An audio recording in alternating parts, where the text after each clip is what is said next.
大家好，我是宋新之，今天想跟大家一起探讨一个问题，就是无人机的作战究竟会向什么方向发展？作战方式和作战所要求的性能会有什么样的变化？未来的发展趋势大概是什么样的？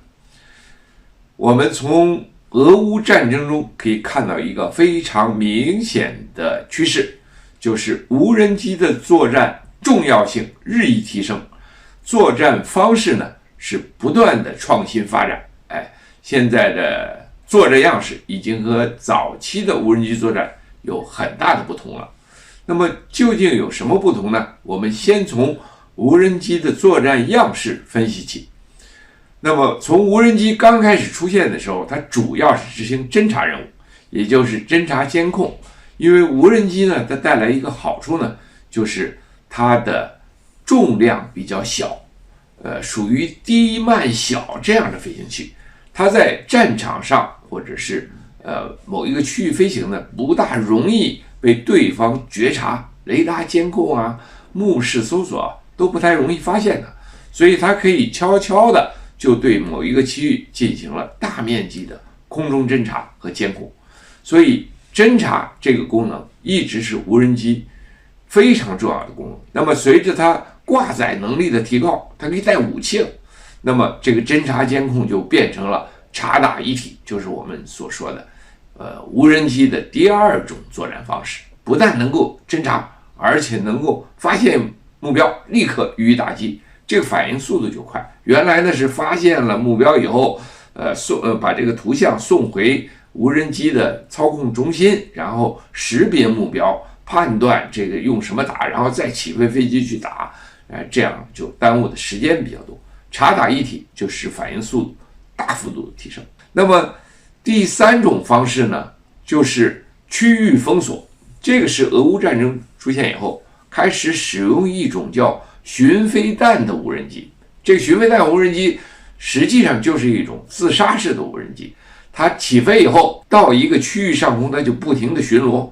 只要发现它预先准备打击的目标，比如雷达、防空导弹，或者是对方的火炮、坦克，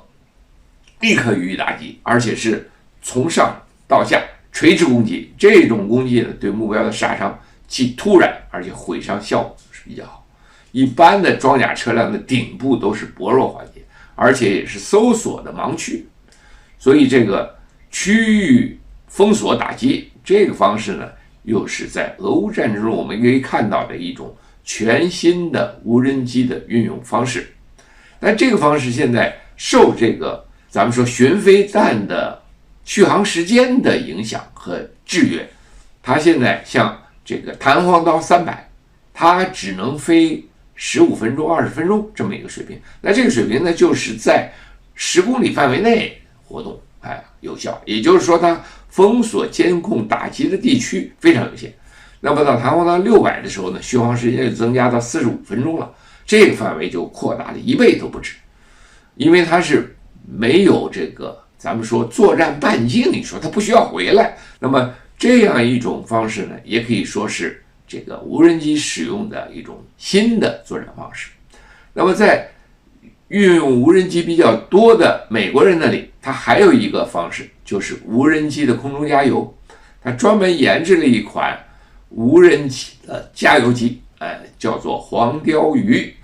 这种无人机呢是一个隐身外形，专门带着2个软管去给别人加油。本身这个无人机不是很大，但它的装油呢当然也是有限的，看来给2架战斗机加油也就到头了，最多就这么多了。但是它带来一个问题是什么呢？就是原来的加油机都是不隐身的，如果要配合隐身飞机加油，那它不隐身，隐身飞机过来加油不就暴露了？所以美国人想的是，我隐身也得放在加油机上，这样的话才能够和隐身战机一起配合咱们俩人都隐身，所以加油的时候呢，继续保持隐身，这样呢能够掩护隐身飞机的作战行动和加油活动。这是无人机使用的第4种方式。那么还有没有呢？从俄乌战争中我们还看到了一条，就是纵深突击。这个纵深突击呢，我看到的资料上呢，就是无人机到了弹簧到600以后，美国人又搞了一个凤凰幽灵的无人机。这个无人机呢，据说续航时间又有很大提高，能够提高到几个小时。如果我们按照这个弹簧刀的这个巡航飞行速度是150公里左右，如果它能飞到几个小时的话，那么它就可能攻击300到500公里以远的这种目标。相应的，我们在俄乌战争中发现呢，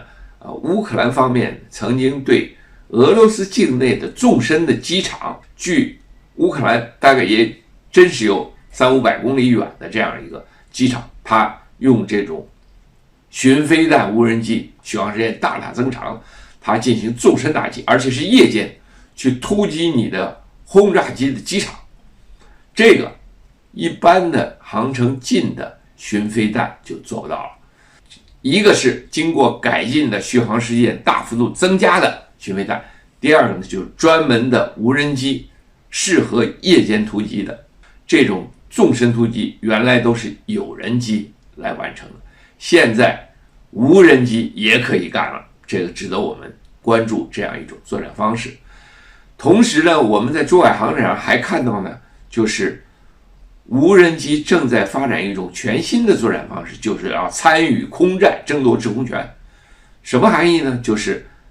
中程僚机越来越发展了。这个中程僚机不但是执行对地面目标的纵深打击，就是我们前面说的这种，同时呢，它还能够携带空导弹，采取